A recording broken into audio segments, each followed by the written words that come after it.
Magandang araw, listeners. Ang kwentong ibabahagi ko sa inyo ngayon ay pinamagatang Tamad at Batugan na Magkapatid. Hindi lahat ng humihingi talagang nangangailangan. Yung iba ayaw lang maghirap dahil mas madali ang manghingi kaysa magtrabaho. Magandang araw, Miss Bella, at sa lahat ng mga listeners nyo.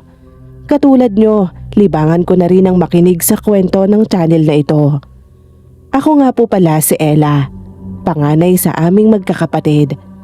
Gusto kong ibahagi ang kwento namin, kung ano ang pinagdaanan naming magkakapatid, at kung paano napunta sa isang pangyayaring may kinalaman sa kulam ang mga kapatid ko. Anak, kapag nawala na ako at sumunod na sa tatay nyo, bilang panganay, ikaw na ang bahala sa mga kapatid mo, ha? Nay naman, bakit ba kayo nagsasalita ng ganyan? Hindi pa ho kayo mawawala. Gusto ko lang kasing makasiguro na hindi mo sila pababayaan. Dadating naman talaga ang oras na mawawala ako at magkakasama kami ng tatay nyo. Kapatid ko sila, Nay. Kung kaya ko at may maitutulong ako, gagawin ko ho. Maraming salamat, anak. Maluwag sa loob ko na iiwan ko kayo. Akala ko noon, kapag pamilya mo, kailangan mo nang tumulong sa lahat ng makakaya mo. Hindi ko alam, darating yung araw na mauubos din pala ako. Hindi kami pinanganak na mayaman, Miss Bella. Lumaki akong sanay magtipid. Yung tipong isang itlog, hahatiin pa naming 4 para lang may maulam kaming lahat. Madalas ding umutang si nanay noon sa may tindahan para may maisaing kami. Pero nang mawala siya, nagkanya-kanya na ang mga kapatid ko. Maaga akong natutong dumiskarte. 21 years old pa lang ako nang magsimula akong magbenta ng ukay-ukay. Nagbabahay-bahay ako o hindi kaya pumupunta ako sa palengke. Maliit lang ang pwesto ko noon. Isang trapal, 2 monoblock at ilang salansan lang ng damit. Mahina talaga ang benta ngayon. Kahapon, 500 lang ang kinita ko. Ngayon, kulang pa to sa pamasahe ko at sa pagkain. Ay, ang hirap naman talaga ng ganito. Ang hirap mabuhay kapag mahirap ka lang. Pero hindi ako pwedeng sumuko. Kailangan magpatuloy ako. 3:00 pa lang ng madaling araw. Gising na ako. Sasakay ako ng jeep para kumuha ng paninda. Magbubuhat ako ng bulto-bultong mga damit kahit nanginginig na yung braso ko sa bigat. Minsan, habang naglalakad ako pa uwi, dala ko pa yun. Dahil wala naman akong sariling pwesto at wala akong mapag-iiwanan ng mga yon. Lumipas ang ilang taon, unti-unti kong napalago yung negosyo ko. Nagkaroon na ako ng sariling pwesto sa loob ng palengke. Dumami yung mga suki ko. Nagkaroon ako ng isang tauhan para tumulong sa pagbubukod ng mga paninda. Pero hindi pa rin marangya ang buhay ko noon. Pero ang pinagkaiba, hindi na ako nagugutom. Hindi ko na rin kailangang magtipid pa. Akala ko noon, sapat na yon para maging payapa ang lahat. Pero mali pala ako. Ma'am, pwede ho bang umuwi ako ng maaga? Birthday kasi ng nanay ko eh. Ipagluluto ko sana siya ng paborito niyang ulam. Oo naman. O eto, pandagdag mo. Ibati mo na rin ako sa kanya, ha? Nako, maraming salamat po. Pero nakakahiya naman. Maswerte ka kasi may magulang ka pa. Alagaan mo sila at pasayahin mo.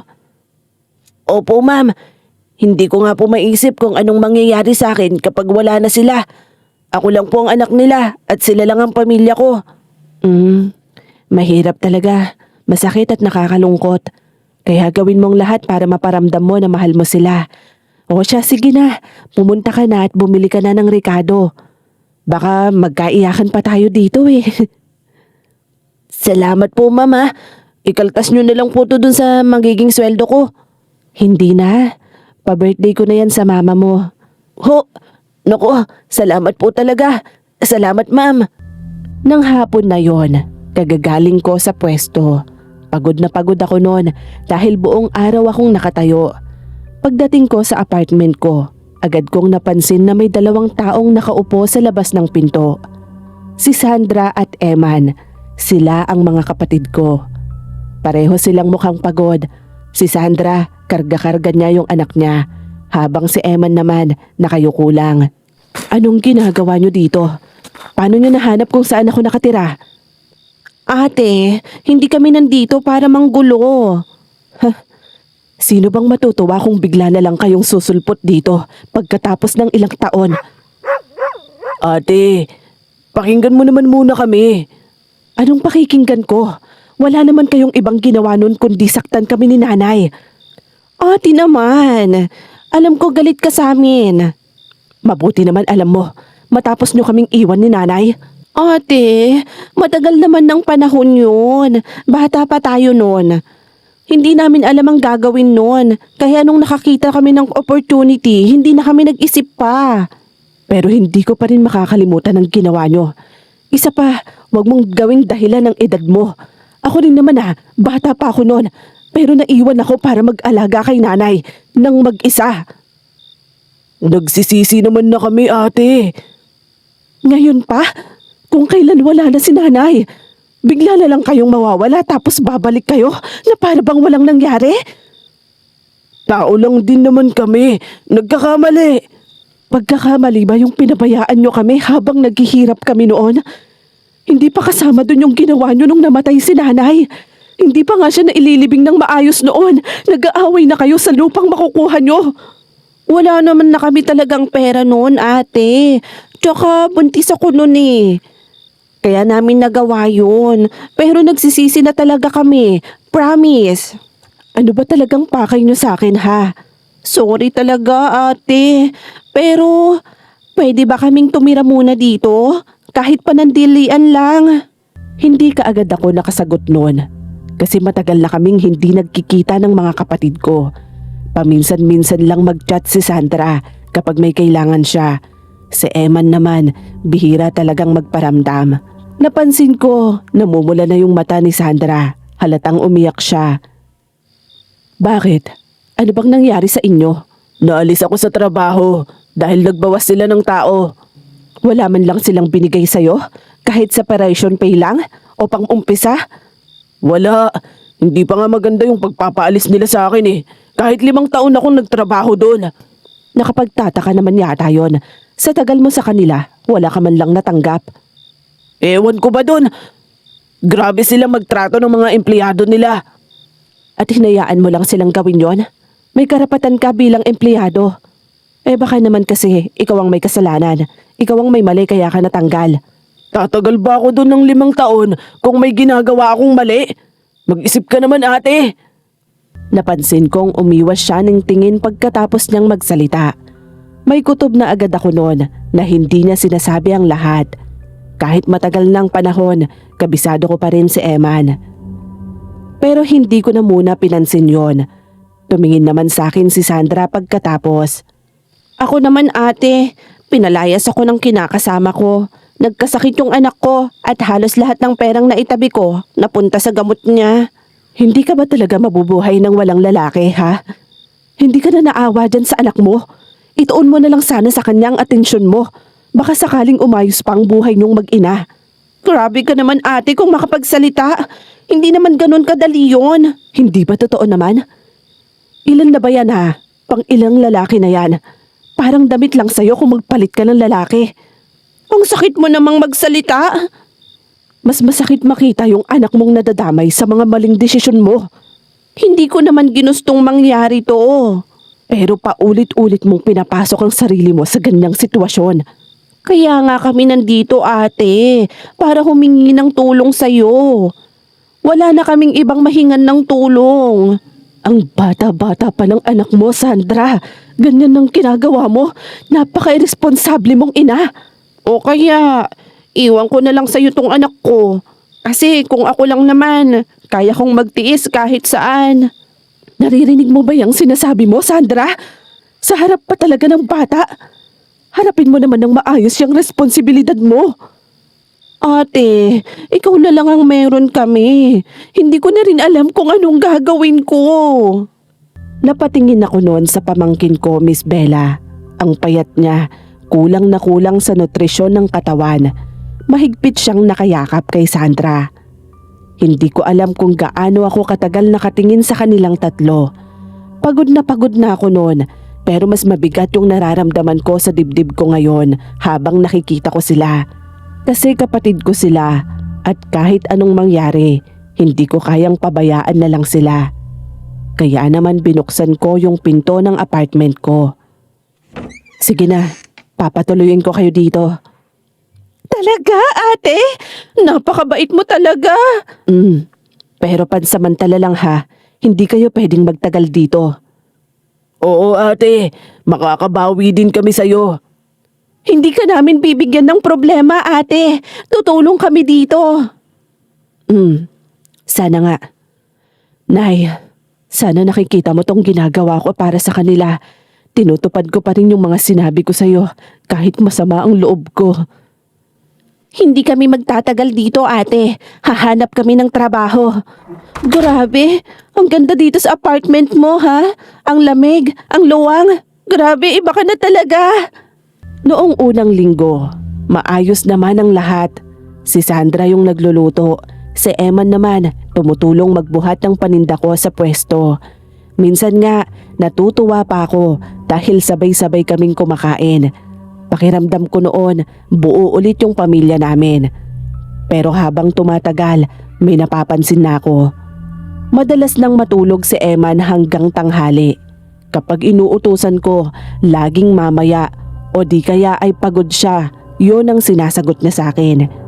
Si Sandra naman, halos buong araw nakatutok sa cellphone. Habang ako ang lahat ng gumagastos sa pagkain, tubig at gatas ng anak niya. Eman, pakitulungan mo nga ako rito. Pakipasok na lang muna ito. Ilagay mo na lang yan dyan, ate.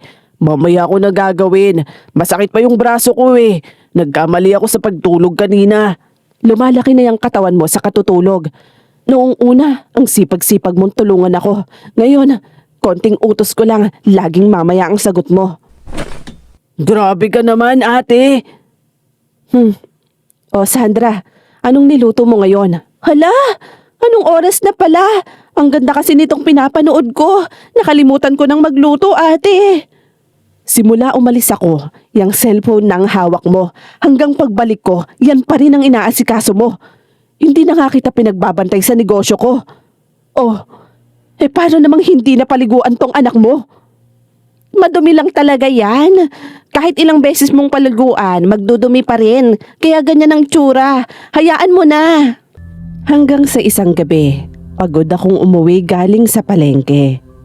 Pagpasok ko ng apartment, nadatnan kong bukas yung electric fan, ilaw at TV habang parehong nakahiga ang mga kapatid ko sa sala.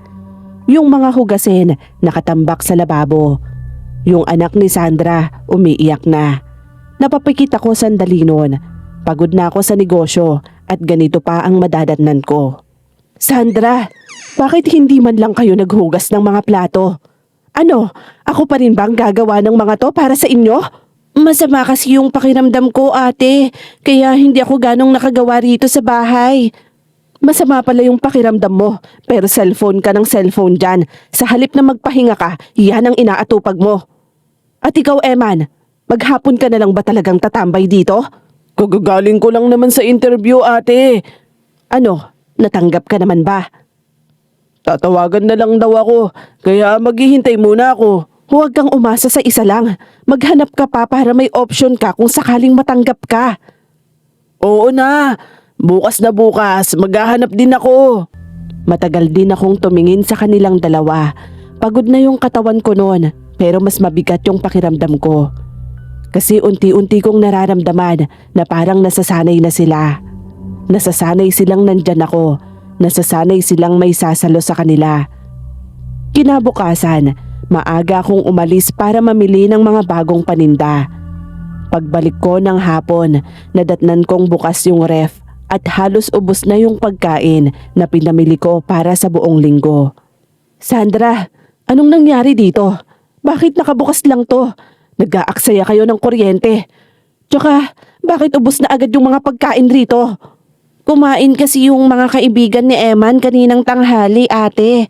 Pinaluto niya yung lahat kaya yan na lang ang natira. Ano? Nagpatuloy kayo ng ibang tao rito? Nang hindi man lang sinasabi sa akin? Saglit lang naman yun, ate. Tsaka, hindi naman sila ng gulo. Mga kaibigan ko ang mga yon. Hindi tambayan ng bahay ko, Eman. Naisip mo ba yung ginawa mo? Binabudget ko na nga ang lahat para sa atin. Tapos magpapapunta ka pa ng mga kaibigan mo? At ano? Hindi ka na nahiya? Inubos niyo pa yung mga binili ko? Eh di wag mo na kaming tulungan kung isusumbat mo lang din naman pala lahat. Hindi ko isinusumbat. Pero sana naman, ikonsidera nyo yung mga ginagawa ko para sa inyo. Ako ang gumagastos ng lahat-lahat dito. Yan, dyan ka magaling. Yung sisihin kami. Parang may kumurot sa dibdib ko nang marinig ko yon. Ramdam ko yung sakit sa likod ko galing sa maghapong pagbubuhat, pagtayo at pag-aasikaso ng negosyo ko. Doon nagsimulang magbago yung tingin ko sa lahat. Hindi dahil ayaw ko na silang tulungan, kundi dahil unti-unti kong nakikita na habang binubuhay ko sila, ako naman yung nawawalan.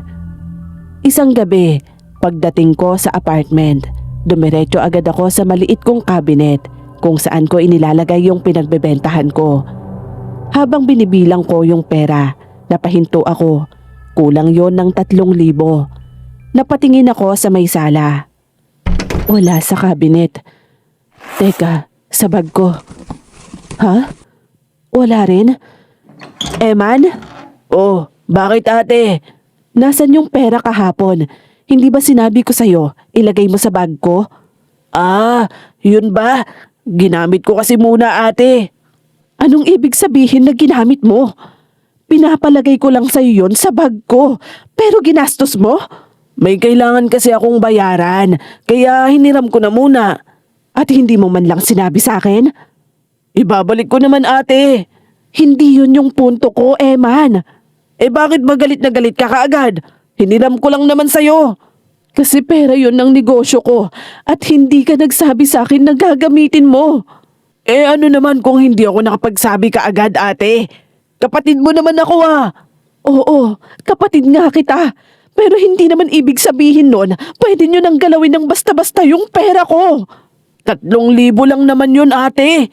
3,000 lang yun para sa'yo. Kasi hindi naman ikaw yung nagpagod para kitain yun. Natahimik bigla si Eman. Pati si Sandra, napatigil sa pagsiselfone dahil na rin sa pagtaas ng boses ko. Pero pagod na kasi ako noon. Pagod na ang katawan ko, pagod na yung isip ko. Tapos pag uwi ko, pati sarili kong bahay, hindi ko na mapagpahingahan. Nakakadagdag pa yon sa bigat ng nararamdaman ko. Nakakadagdag yung mga kapatid ko na noon ay sinabi lang na sandali silang makikitira sa akin. Pero ilang buwan na ang lumipas, kasama ko pa rin sila. Ate, grabe ka naman kay Eman. Anong grabe doon? Pera at pinaghirapan ko yung ginastos niya nang walang paalam. Sinong hindi magagalit ha? Sinusumbatan mo na naman kami. Hindi ko kayo sinusumbatan. Pinapaalala ko lang sa inyo na hindi madali yung ginagawa ko sa araw-araw. Gusto ko lang namang magkaroon kayo ng konsiderasyon. Nagiging kampante na kayo. Eh di sana hindi mo na lang kami pinatira dito. Simula nung dumating kami dito, parang lagi ka na lang galit. Gusto mong umalis na kami kaagad. Hindi ba kayo ang nagsabi na sandali lang kayo rito? Tsaka hindi nyo ba naiisip na ako ang bumubuhay sa inyo? Ako na sa lahat, pati nga sa gatas ng anak mo eh. Ako pa ang bumibili. Eh kasi nga, nahihirapan kami ate. Walang tumatanggap sa amin na trabaho.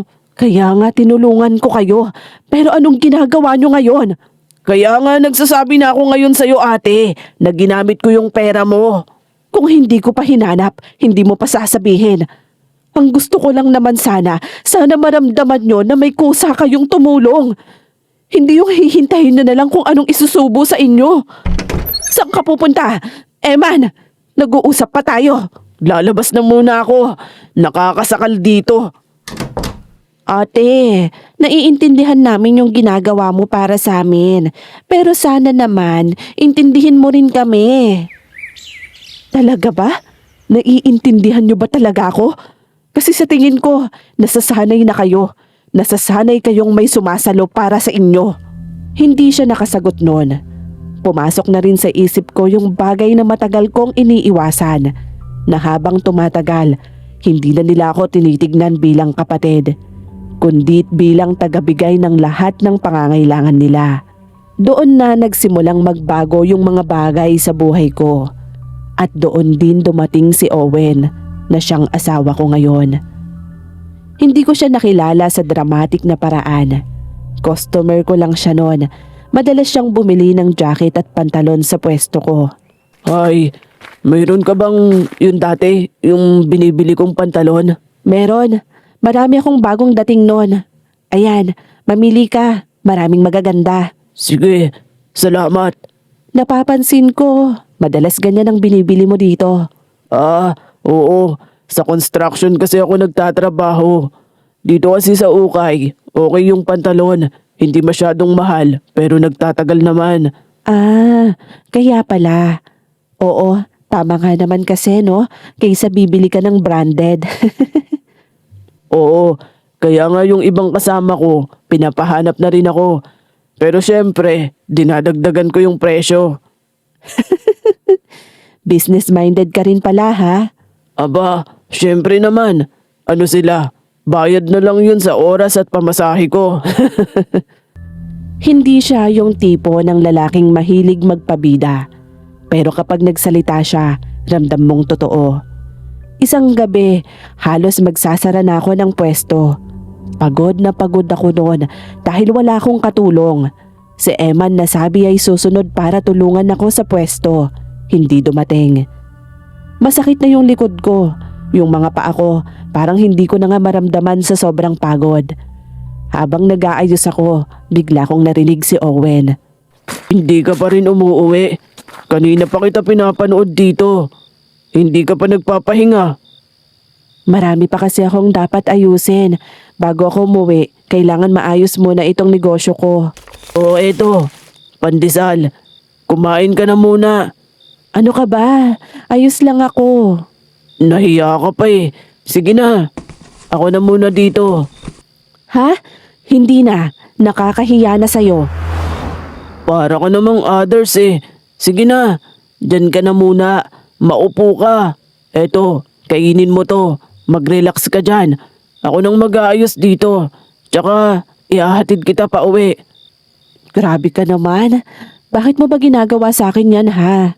Hindi pa ba obvious sa'yo? Hindi ko na malayan, pero napangiti na pala ako sa sinabi niya. Siguro kasi matagal na rin simula nung may mag-alala sa akin ng ganon. Tahimik lang siyang tumulong magtupi ng damit. Walang tanong at walang reklamo habang nagkukwentuhan kami. Hanggang sa makalipas ang 3 buwan, sinagot ko na siya. Matapos ang 6 na buwan, nagdesisyon kaming magsama na. Tumira siya kasama ko at ang mga kapatid ko. Siya ang katulong ko sa lahat at ang mga kapatid ko wala pa ring pagbabago. Hindi mo ba napapansin? Ha? Ang ano? O yan, doon mo na lang isama yan ha. Medyo madumi kasi yan eh. Hindi na sila tumutulong sa'yo. Si Eman, puro interview ang sinasabi, pero wala namang napapasukan. At si Sandra, ni sa gawaing bahay, hindi man lang kumikilos. Ilang beses ko na nga silang pinagsasabihan eh. Kapag nagsasabi ka, kumikilos sila. Pero kapag lipas ng ilang araw, babalik na naman sila sa dati. Pero pamilya ko pa rin sila, Owen. Ang pamilya, nagtutulungan, pero sila, hinahayaan kang ibigay ang lahat habang sila nakaupo lang at walang ginagawa araw-araw. Sinong sasalo sa'yo kapag ikaw naman ang bumagsak? Sa tingin mo ba, gagawa sila ng paraan para tulungan ka? Parang may kumurot sa dibdib ko noon. Naalala ko na naman yung ginawa nila sa amin ni nanay. Pagtingin ko kay Owen, nakatitig din siya sa akin. Yung titig niya, hindi mapanghusga, parang naaawa. Napatawa ko ng mahina dahil mas masakit pala yung kinakaawaan ako ng iba. Anong gusto mong gawin ko? Pabayaan ko sila? Hindi. Okay lang naman na tulungan mo sila. Pero wag mong akuin yung lahat para lang sa kanila. Madaling sabihin yan kapag ibang tao at hindi naman ikaw ang nakakaranas. Hindi naman porke kapatid mo sila, okay lang na laging ikaw ang sasalo ng lahat. Matatanda na sila kung tutuusin. Hindi na dapat sila umaasa pa sa'yo. Hindi kailangang ikaw lagi ang magpo-provide ng kailangan nila. Ako na lang ang matatakbuhan nila at wala nang ibang tutulong sa kanila kundi ako lang. Ella, hindi mo kasalanan kung ayaw nilang tumayo sa sarili nilang mga paa. Kailangan nilang maging responsable. Hindi habang buhay aakuin mo ang lahat. Hindi ko alam, pero bigla akong naluha. Sa tagal kong nagpapakatatag para sa lahat, ngayon lang may taong nakapansin ng mga ginagawa ko. Mabilis akong umiwas ng tingin. Ayokong makita niyang naiiyak ako. Tumahimik rin ako sandali kasi sa totoo lang, alam kong mali rin ako dahil hinahayaan kong maging responsibilidad ko yung buhay nila. Pag-uwi namin ng gabing yon, nadatnan ko sina Sandra at Eman na nagtatawanan habang nanonood ng TV. Yung pinagkainan nila nakakalat pa sa mesa. Yung anak ni Sandra nakatulog na lang sa lapag. Hindi ko sila pinansin, hindi ko pinagsabihan, dumiretso lang ako sa kwarto ko. Si Owen naman bumalik sa kanila para bantayan yung mama niyang may sakit dahil yung kapatid niya panggabi sa trabaho. Ay, siguro nga tama si Owen. Walang sasalo sa akin kapag ako naman yung nawalan. Dahil sa style pa lang ng mga kapatid ko, pakiramdam ko, nakakapit lang sila sa akin habang meron silang nakukuha. Para bang mga linta na habang may nasisipsip, hindi mababaklas. Uy, Sandra! Tong anak mo naman dito! Teka nga lang kasi, patapos pa lang ako dito. Si ate ba, wala pa? Ewan ko, baka doon na sila natulog kila Owen. Ganito ba talaga sila kapag wala ako? Nay, pasensya ka na ha. Pasensya ka na kung bumabalik yung galit ko sa mga kapatid ko. Nararamdaman ko na naman yung inis ko dahil sa ginawa nila sa atin. Ano ka ba naman, Eman? Kakakain mo lang ah. Sa nagugutom na naman ako eh. Tsaka bibili naman ulit si ate ng stock, hindi ba? Sa bagay, hihingi na rin ako ng panggatas ng anak ko. Paubos na rin kasi. Yun na lang talagang tingin nila sa akin. Kuhanan ng mga kailangan nila. Ay, mas naiintindihan ko na ngayon yung sinabi ni Owen.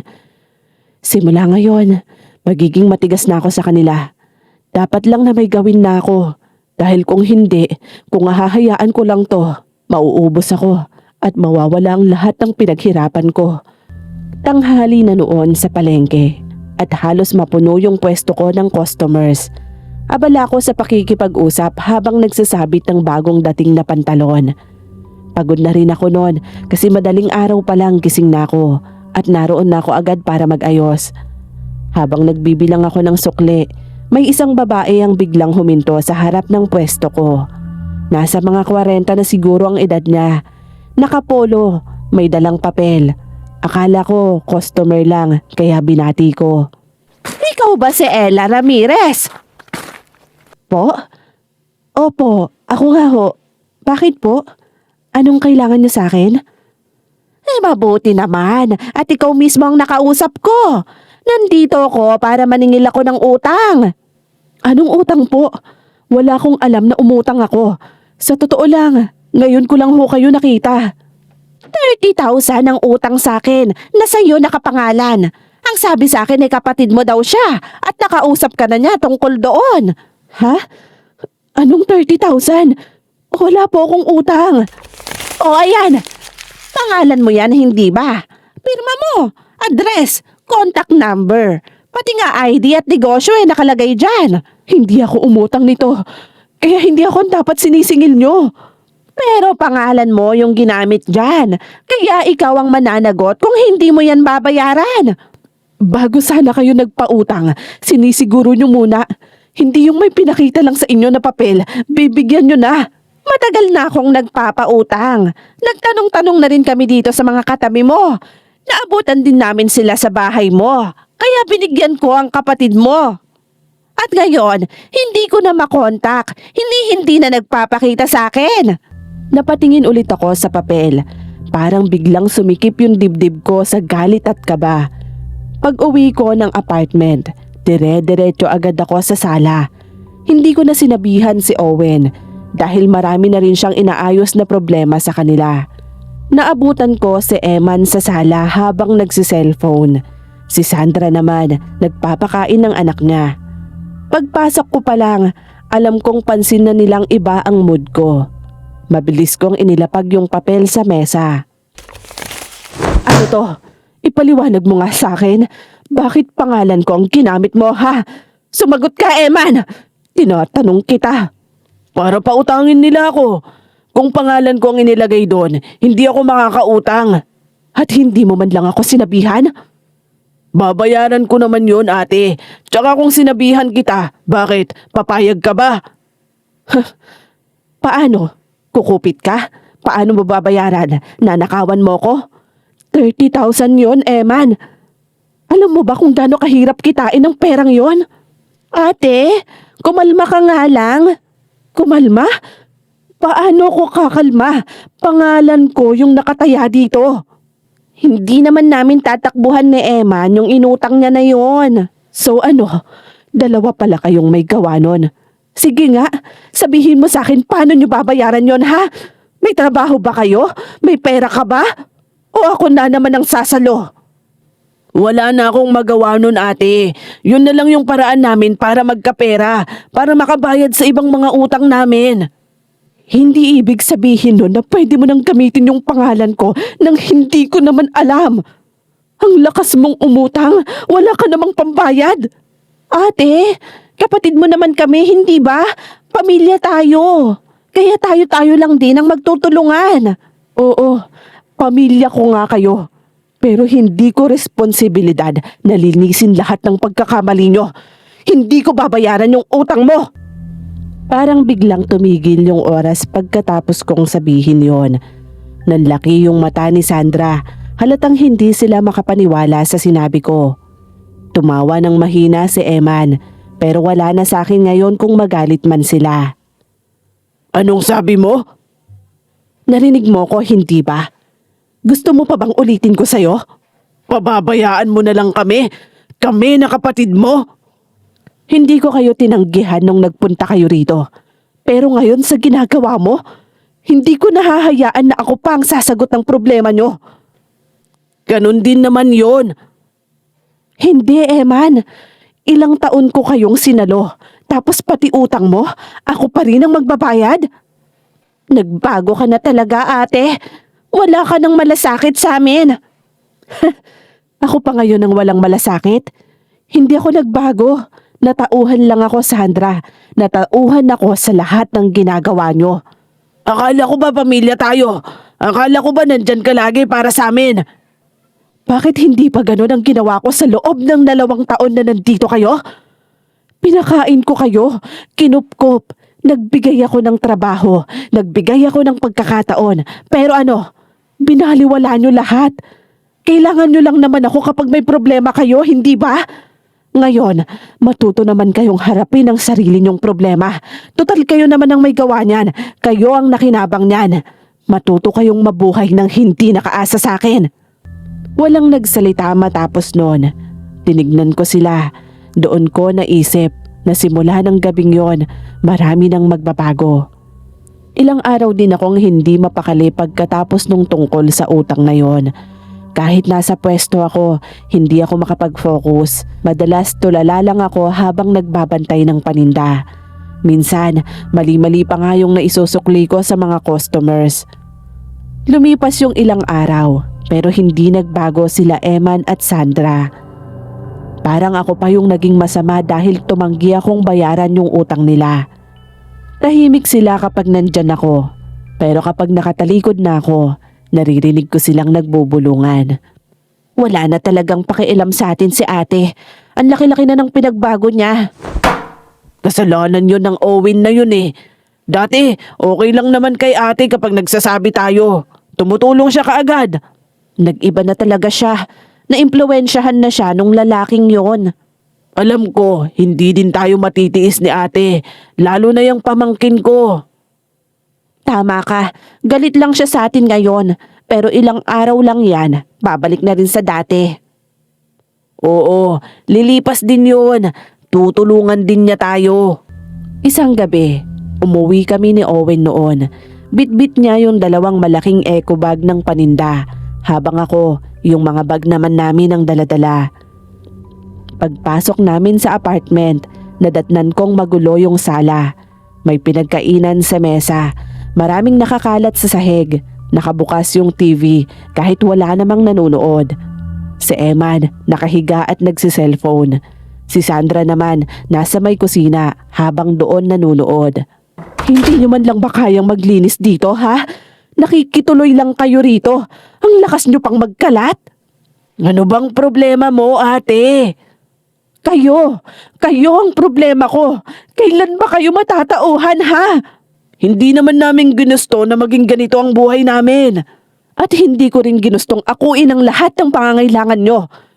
Marami kayong paraan para mabago ang buhay nyo, pero mas pinili nyong tumira dito, magpakasarap dito. Dahil meron ako, meron dito ang lahat ng kailangan nyo. Oo nga naman hindi nyo na kailangang magpagod at magtrabaho kasi meron naman ako. Simula nung dumating yung Owen na yan, nagbago ka na talaga, ate. Huwag mong idamay si Owen dito. Labas siya sa problema ko sa inyo. Bakit? Totoo naman na. Dati hindi ka naman ganyan magsalita sa amin. Okay lang na nandito kami. Kasi dati, nakakulong pa rin ako sa pangako ko kay nanay. Pero ngayon hindi na. Tapos na ako sa inyo. Hindi na ako papayag na iaasa niyo ang lahat sa akin. Ate ka namin. Natural lang naman na tulungan mo kami. Natural lang sa'yo na gabayan mo kami. Natural din ba sa inyo na maging pabigat sa buhay ko? Oo, ate niyo ko. Pero hindi ibig sabihin nun, responsibilidad ko na kayo habang buhay. So ano ngayon? Palalayasin mo na kami. At yung lalaking yan naman ang patitirahin mo rito. Oo, mas gugustuhin ko pang ibang tao ang makasama ko. Dahil siya, nakikita niyang ginagawa ko. Marunong siyang magpahalaga. Hindi kagaya nyo. Hindi kayo marunong mahiya. Walang halaga sa inyong lahat. Umalis na kayo rito. Ngayon din. Talaga ba, ate? Paalisin mo na lang talaga kami? Paano naman yung anak ko? Dapat nga noon ko pa to ginawa eh. At yung anak mo, responsibilidad mo yan. Wow! Matapos ang lahat ng ginawa namin bilang kapatid mo? Ano bang ginawa nyo para sa akin, ha, Sandra? Sabihin mo nga. O wala kang masabi. Dahil wala naman kayong nagawa. Wala kang kwentang kapatid. Hindi ka namin maaasahan. Parang may tumusok sa dibdib ko nung marinig ko yon. Kasi lahat tiniis ko para lang hindi nila maramdaman na pabigat sila. Tapos ngayon, ako pa yung walang kwenta. Dahan-dahan akong tumango habang umiiyak. Mabilis na tumayo nun si Eman at kinuha yung bag niya. Galit na galit siya habang kinukuha niya yung mga gamit niya. Hindi na rin napigilan ni Sandra na umiyak habang inaayos niya yung damit nila ng anak niya. Hindi namin aakalain na kaya mo pala kaming paalisin ng ganito kadali. Hindi naging madali to, Sandra. Kaya nga tumagal kayo dito ng ilang taon, hindi ba? Pero ganun din yon sa ginagawa mo sa amin ngayon. Dahil hindi kayo nagbago. Hindi na kayo natuto sa nangyari sa inyo. Masyado kayong kampante dahil alam niyong may matatakbuhan kayo. Ha! Tara na nga, Eman. Hindi na tayo babalik pa rito. Sana lang makaahon kayo. Maging maayos sanang buhay niyo. Hindi namin kailangan ng awa mo. Pagkatapos noon, umalis na sila. Pagkasara ng pinto, doon na ako tuluyang bumagsak. Parang biglang nawala lahat ng lakas ko. Napaluhod ako sa sahig habang iyak ako ng iyak. Agad na lumapit si Owen sa akin para alalayan ako. Hindi ko na rin napigilan yung sarili ko. Niyakap ko siya habang umiiyak. Parang ang sama-sama akong ate dahil sa ginawa ko sa kanila. Pinaalis ko yung mga kapatid ko, Owen. Hindi ka masama. Gusto mo lang silang matuto. Paano kung mali pala ako?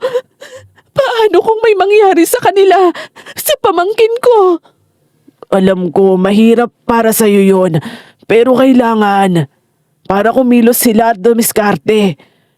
Kasi kung lagi ka lang nandyan para sa kanila, kawawa sila kapag nawala ka. Kaya mabuti na yung ngayon pa lang, alam na nilang maging responsable sa buhay nila. Nagigilty ako. Para baka sama-sama ako. Huwag mong isipin yan. Para sa kanila din naman ang ginawa mo dahil mahal mo sila. May parte sa akin na gustong maniwala doon. Pero may parte rin sa akin na nasasaktan. Kasi kahit tama yung desisyon ko, hindi ibig sabihin nun, hindi na siya masakit. Akala ko noon, Miss Bella, pagkatapos nilang umalis, matatapos na rin ang lahat. Akala ko kapag nagkalayo na kami, huhupa na yung galit. Kasi habang sinusubukan kong ayusin ulit yung buhay ko, habang pilit kong binabalik yung katahimikan sa isip ko, mas lalo palang lumalaki yung sama ng loob ni na Eman at Sandra sa akin. Iniisip mo pa rin ba sila? Oo. Ano na kayang nangyari sa kanila ngayon? Kumakain ba sila? May natutulugan ba sila? Napakabuti mo talagang kapatid. Pero hindi nila nakikita yon. Kasi ang nakikita nila, yung hindi mo pagsalo sa utang nila at pagpapaalis mo. Hindi yung mga ginawa mo para sa kanila. Ganun naman hindi ba? Kahit gaano karami yung nagawa mong mabuti, yung isang pagkakamali, yun ang makikita nila. Oo, pero hindi ka dapat masyadong magpaapekto. Isipin mo, hindi matututo yung mga kapatid mo kung hindi mo ginawa yun. Ay, sana lang talaga maging maayos ang buhay nila. Hanggang sa mga may suppliers nang biglang hindi sumasagot sa akin. May mga customer na nagka-cancel na rin ng mga orders nila. May nawawalang paninda sa pwesto. Noong una, iniisip ko na baka normal lang yon na problema sa negosyo ko. Pero isang umaga, pumunta ako sa pwesto ng mas maaga. Tahimik pa yung palengke. Yung iba, nagbubukas pa lang ng tindahan nila. Pagdating ko sa pwesto ko, magulo yung lagayan ng pera. Sira-sira yung ibang mga damit. Hindi pwede to. Anong nangyari dito? May pumasok dito. Pagnanakaw ang motibo. Pero wala namang bakas na nasira yung lock. Tsaka hindi naman ako nag-iiwan ng pera dito. Kaya nga sinira na lang nila yung mga paninda. Hindi kaya may duplicate ng susi ang may gawa nito. Pero imposible naman. Sandali lang. Si Eman, hindi ko nakuha yung duplicate ng susi sa kanya. At si Sandra, kabisado ng lahat sa pwesto ko. Ayoko man silang pagdudahan pero sila lang ang alam kong may susi bukod sa akin. Ella, tignan mo to. Galing to sa CCTV dyan sa may kabila. Parang bumagal yung tibok ng puso ko habang pinapanood ko yung video. Kitang-kita ko doon sina Eman at Sandra. Naka-hoodie pa sila. Pasimple silang pumapasok sa pwesto ko. Hindi ako makapagsalita nun dahil nagawa nila yun sa akin. Hindi ka talaga nila titigilan. Una yung pag-contact nila sa mga suki at supplier mo para palabasin na wala kang modo. Ngayon, eto naman. Tama na. Manahimik na lang tayo. Paano naman ako tatahimik kung nakikita ko nang inaabuso ka nila matapos ang lahat ng ginawa mo para sa kanila? Ayoko nang palakahin pa to, Owen. Pagod na ako sa lahat ng gulo. Sa tingin mo, matatapos lang to kapag hinayaan mo lang. Gusto ka nilang nakawan, siniraan ka na nila. Hanggang kailan ka ba magiging biktima ng mga kapatid mo? Huwag mo namang sabihin yan. Totoo naman ang sinasabi ko. Ano ka ba sa kanila ha? Bangko? Takbuhan? Solusyon sa lahat? Lagi na lang sila yung iniintindi mo. Kailan mo ba iintindihin yung sarili mo ha, Ella? Wala na akong naisagot noon. dahil totoo ang lahat ng sinabi ni Owen. Samantala, hindi ko alam na habang palalim ng palalim yung galit nila sa akin, unti-unti na rin palang bumabalik sa kanila yung ginawa nila. Sunod-sunod na minalas si Eman. Una, nawalan siya ng trabaho sa construction. Galit na galit yung amo niya dahil tamad at hindi siya maaasahan sa trabaho. Hanggang isang gabi, habang pauwi siyang lasing, nabangga siya ng truck. Hindi naman siya namatay, pero halos hindi na siya makalakad ng maayos. Nabalitaan ko yung nangyari kay Eman. Grabe pala siya sa trabaho kaya tinanggal. Kung ganon, hindi pa rin pala siya nagbabago. Kahapon lang, nabangga rin siya ng truck. Mabuti nga't hindi napuruhan nabalian lang sa paa. Ang kaso, yung sasakyan na ginamit niya, hiram lang. Ano? Anong nangyari sa kanya? Nabalian nga sa paa. Sinisingil pa nga siya ng may-ari ng sasakyan dahil maraming naging sira. Grabe naman. Paano pa siya makakabayad nun kung ganun na yung lagay niya? Huwag mo na lang siyang intindihin. Siya naman ang may gawa nun sa sarili niya. Hayaan mo siyang harapin yung problemang ginawa niya. Paano ko siyang hindi iintindihin? Kapatid ko yun at napahamak na siya. Pero hindi yan magbabago kung lagi ka na lang tutulong. Tiisin mo sila.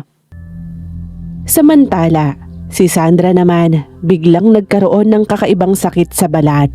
Hanggang sa kumalat na yon sa buong katawan niya. May sugat na hindi naghihilom. May mabahong katas na sobrang kate kapag tumutulo. Halos masugatan na rin niya ang sarili niya sa kakakamot. Hindi rin siya makapagpagamot dahil wala silang pera. Minsan, umiiyak na lang siya sa gabi habang nagkukulong sa banyo. Kuya! Kuya, hindi ko na kaya. Ang sakit na ng balat ko. Ang sakit-sakit na. Ano bang magagawa ko? Hindi naman ako doktor. Nakita mo nga, hindi pa ako makalakad ng maayos. Tapos may babayaran pa ako. Eto na ba yung parusa natin? Dahil sa mga ginawa natin, ha? Sinisingil na ba tayo? Tumigil ka nga. Ano bang sinasabi mo? Kung ganon, bakit parang tayo lang yung minamalas ng ganito, ha? Dahil ba to sa ginawa natin kay nanay hanggang doon sa ginawa natin kay ate? Huwag mo ngang simulan yan, Sandra. Tama na. O baka naman, may gumanti sa atin. May gumagawa nito. Gusto niyang maghirap tayo. Tama na sabi. Walang may gawa nito. At hindi to karma. Nagkataon lang ang lahat ng to. Sana nga, kuya. Sana nga nagkataon lang. Kasi natatakot na ako. Dahil sa mga nababalita sa amin, doon ko nalaman yung sikreto ni Owen. Isang gabi, habang magkasama kami sa sala, bigla siyang nagsalita. Hindi naman ako nagalit sa kanya, pero hindi rin ako sang-ayon sa ginawa niya. Hindi ko rin alam kung paano ko siya huhusgahan dahil alam kong nagawa lang naman na yon para sa akin. May kailangan akong sabihin sa'yo. Hindi ko na kasi maitago pa to At alam kong dapat mong malaman yon. Ano yon? Pagkatapos nating malaman yung mga ginawa sa'yo ng kapatid mo, pumunta ako sa isang baryo. May nahanap akong matanda doon na may alam sa pangkukulam. Ano? Pinakulam mo sila? Owen naman, bakit mo ba ginawa yon? Gusto ko lang maramdaman nila yung bigat ng ginagawa nila sa'yo. Wala naman akong intensyon na mamatay sila. Pero kulam? Kaya ba nagkasakit ng ganon si Sandra, ha? Oo, at kaya rin minalas si Eman. Lahat yon dala ng kulam sa buhay nila. May paraan pa ba para mabawi yon? Para tumigil na? Pangako, kapag nawala yung kulam sa kanila, kahit anong mangyari, titiisin ko na sila. Ikaw pa rin talagang gagawa ng paraan? Oo, at ito na ang huling tulong ko sa kanila. Pero ang tanging paraan para matigil ang paghihirap nila, yun yung magsisi sila ng totoo. Yung malaman nila yung kamalian nila. Hanggang ngayon, hindi ko pa rin malaman kung tama ba yung ginawa niya sa mga kapatid ko. Pero isang bagay lang yung sigurado ko. Doon natakot sina Eman at Sandra sa mga consequences ng mga ginawa nila. Ilang buwan din yung lumipas bago ko sila nakita ulit. At sa totoo lang, hindi ko alam kung gusto ko pa ba silang makita noon. May parte sa akin na galit pa rin, pero may parte pa rin na nag-aalala. Maulan yung araw na yon, pero habang bumabiyahe kami papunta sa inuupahan nila, palakas ng palakas yung ulan, kasabay ng paglakas ng kabog ng dibdib ko noon. Sigurado ka ba sa gagawin mong to? Hindi ko alam kung anong sasabihin ko kapag nakita ko sila. Hindi ko alam kung handa ba ako, pero para sa ikakagaan ng loob ko, gagawin ko to. Sana lang maging maayos ang pag-uusap nyo at maintindihan ka nila, pati na rin ang ginawa nila sa'yo. Sana nga, dahil kahit anong mangyari, kapatid ko pa rin sila. Iisang dugo ang nananalaytay sa amin. Tandaan mo ang sinabi ko sa'yo. Dapat magsisi sila. Huwag mong sasabihin ang ginawang pangkukulam dahil baka lalo lang silang magalit sa'yo. Mas lalo silang mapapahamak kapag nangyari yon. Oo, naiintindihan ko. Ako nang bahala. Basta, wag mo kong iiwan ha. Kailangan ko ng makakapitan kung sakaling hindi ko kayanin na harapin sila. Huwag kang mag-alala. Hindi kita iiwan. Lagi lang akong nandito sa tabi mo. Oh, nandito na yata tayo. Pagdating namin sa maliit na paupahang bahay, kumatok ako. Kasunod nun, narinig ko yung kaluskos sa loob. Tapos maya-maya, dahan-dahang bumukas yung pinto. Si Sandra yung bumungad sa akin. Halos hindi ko siya nakilala. Payat siya, namumutla. Puro sugat ang katawan. Nakabalot ng tela ang braso niya hanggang sa may leeg. Pagkakita niya sa akin, nagulat pa siya. Parang nawala yung galit na ilang buwan kong kinikimkim. Ate, ikaw ba talaga yan? Ako nga. Pwede ba kaming pumasok? Oo ate. Pasok kayo. Pasensya na ha. Magulo at maliit lang tong bahay namin. Ang liit nga nito para sa kanilang tatlo. Amoy na amoy dito yung sugat ni Sandra. Ang init-init pa. Nako, dito ka pumesto ate. May tumutulo kasi dyan eh. Salamat. Si Eman na ba yan? Oo ate, malaki nang pinayat niya simula nung naaksidente. Hindi na rin kasi siya makakain ng maayos. Tapos kapag ganitong malamig, doble yung sakit na nararamdaman niya. Ate, anong ginagawa mo dito? Kamusta na kayo? Hindi ba kayo nahihirapan dito? Nahihirapan naman, pero kinakaya namin. Wala naman kaming choice eh. Ito lang yung kaya namin. Hindi ko alam ang sasabihin ko noon. Kasi sa totoo lang, hindi ko ine-expect na ganito kalala yung kalagayan nila. Rinig na rinig ko yung ulan sa bubong. Nagkakatinginan lang kami. Para bang lahat kami naghahanap ng tamang sasabihin. Hanggang si Sandra na yung naunang nagsalita. Lumuhod siya sa harap ko na siyang ikinagulat ko. Ate, pasensya ka na ha. Alam naming nagkamali kami. Maling-mali kami sa ginawa namin sa'yo. Sobra ka naming inabuso, ate. Hindi lang sa pera, pati dun sa ginawa namin sa negosyo mo. Tsaka yung sakit na ibinigay namin sa'yo. Kami yung nagpahirap sa'yo, ate. Nakita ko na yung CCTV at alam kong kayo yon. Galit na galit kami sa'yo nun, ate. Kaya namin nagawa yon. Dahil ano? Dahil pinalayas ko kayo? Oo, pakiramdam kasi namin. Pinabayaan mo na kami. Hindi namin naisip nun kung gaano kalaki yung naging sakripisyo mo sa amin. Sanay kasi kami na lagi kang nandyan. Kaya akala namin ayos lang na kahit wala kaming gawin, nandyan ka para magbigay sa amin. Lagi mo ring inaayos ang lahat para sa amin, ate. Kaya nung tumanggi ka, doon na kami nagalit. Kaya ba, ginusto niyong nakawan ako? Aaminin ko, ate. Wala kaming matinong dahilan para gawin yon. Desperado na kami at kasalanan namin yon. Alam namin na mali kami. Maling-mali kami sa lahat. Napatingin ako noon kay Sandra habang dahan-dahan niyang kinakamot yung sugat sa braso niya kasabay ng pag-iyak. Doon ko lang din napansin yung damit niya. May mga dilaw naman siya. Yung iba, basa pa. Yung iba namang sugat niya, tumudugo na. Matagal na ba yung sugat mong yan, Sandra? Mag-iisang buwan na, ate. Araw-araw. Pasakit ng pasakit. May gamot ka bang iniinom o pinapahid man lang? Meron, ate. Pero wala namang epekto. Walang pagbabago. Hindi na nga ako makatulog dahil sa hapde. Minsan, pinupuntahan pa ako ng mga langgam at kulisap dahil naaamoy nila yung katas ng sugat ko. At ikaw naman, Eman?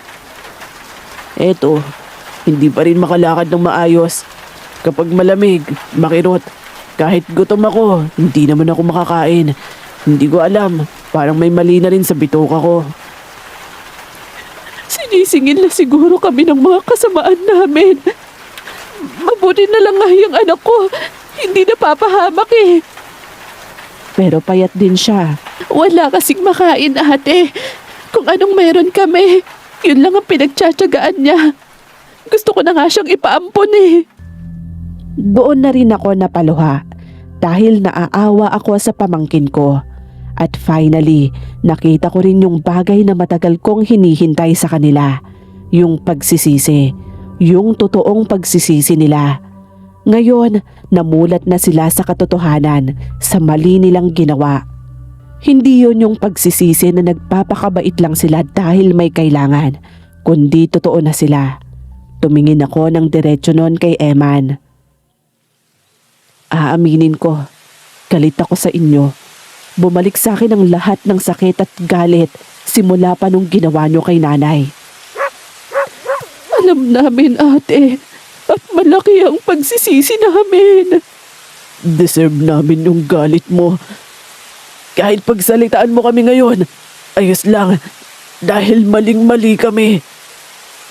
Pero kahit anong gawin ko, at sa nakikita ko sa inyo ngayon, hindi ko kayo kayang pabayaan.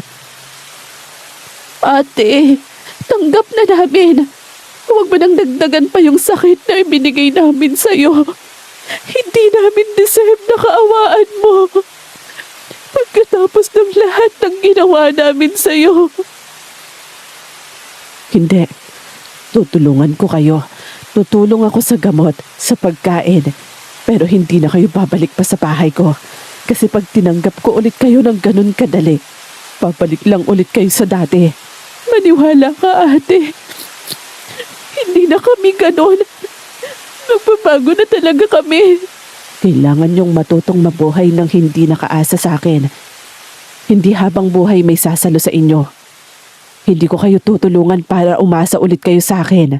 Napatingin ako noon kay Eman. First time kong nakita yung kapatid kong umiiyak ng ganon.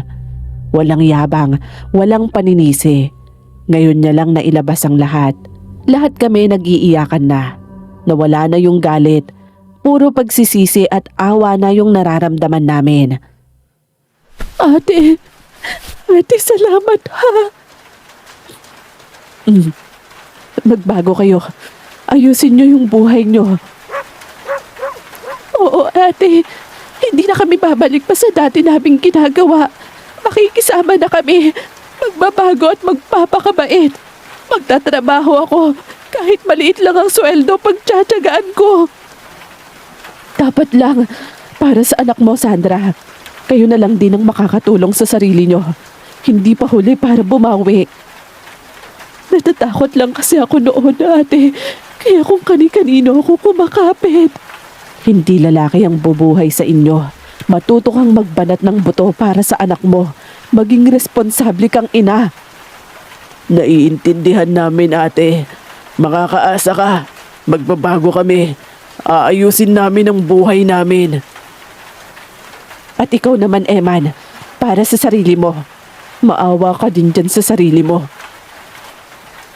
Oo, ate. Pasensya ka na talaga. Patawarin mo ako. Hindi sapat ang pagmamahal na meron ako para sa inyo para hindi mawala agad yung sakit at galit na nakatanim dito. Sorry, ate.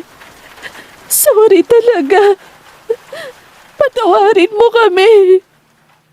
Mahal ko yung mga kapatid ko, Miss Bella. Pero natutunan kong hindi kailangang ubusin yung sarili ko para lang mapatunayan ko yon. Kasi yung pagmamahal, hindi lang puro pagbibigay. Hindi pala dapat na kapag ikaw yung unang nagkaroon ng pera sa pamilya, automatic na aasahan ka na ng lahat na ikaw na yung sasagot sa pangangailangan nila. Hanggang sa pati mga pagkakamali nila, ikaw na rin yung maglilinis. Congratulations, ate! Masaya kami para sa'yo. Kuya Owen, ha? Huwag mong papaiyakin yan. Hindi. Papaiyakin ko lang yan sa tuwa. Ikaw talaga? Palabiro ka talaga. Siya nga pala. Salamat ha at nakapunta kayo sa kasal namin. Ayaw pa nga ni Sandra noong una kasi yung balat niya. Pero ang sabi ko, wag niyang pansinin yung mga tao. Wag niyang isipin yung sasabihin sa kanya. Bakit? Mas maayos naman na yung balat mo ha, kaysa nung huli tayong nagkita. Oo ate, mabisa yung langis ng nyog na binigay sa akin nung kapitbahay namin. O siya, kumain na ba kayo? Tapos na ate, busog na nga kami. Tsaka ate, hindi na rin ako magtatagal ha. Iiwan ko na lang tong regalo ko. May gawa kasi ako sa shop ngayon eh. Computer tech ako doon. Ako din ate, may event kami mamaya. Marami kaming aayusin. Tsaka magluluto pa ako ng pagkain nila Eman. Pagdating kasi niya, iiwan ko naman sa kanya yung anak ko. Kayo na ang busy ngayon ha. Masaya ako. Malaki na talagang pinagbago nyo. At mas magiging maayos na ang samahan natin ngayon. Halika kayo, payakap nga. Dahil yun sa'yo ate. Dahil sa'yo, kaya kami naging ganito. Kaya salamat. Sa ngayon, nagkikita-kita kaming magkakapatid every 3 months. Naging mas okay yung samahan namin. At kita kong maayos na yung buhay ng mga kapatid ko. Hindi ko na sinabi sa kanila yung ginawa ni Owen. Dahil alam ko naman na hindi masama yung intensyon niya. Hanggang dito na lang Miss Bella. Maraming salamat po. More power sa channel nyo. Nagustuhan nyo ba yung kwento? Pa-like and comment naman. Alam nyo, para sa akin, yung pinakamagandang part ng story, hindi yung naghirap sila Eman at Sandra, kundi yung tuluyan silang tinalikuran ni Ella. Tinulungan pa rin naman niya sila, pero may limitasyon na at ganun naman dapat. Yun yung healthy na pagmamahal, yung marunong tumulong pero hindi nagpapagamit. Yung marunong magpatawad pero hindi bumabalik sa dating setup na sumira sa kanya. Kasi ang totoong pagmamahal, hindi lang puro sakripisyo. Dapat may boundaries din at dapat nagtitira para sa sarili. Maraming salamat sa pakikinig nyo. Kita-kits ulit sa next upload natin.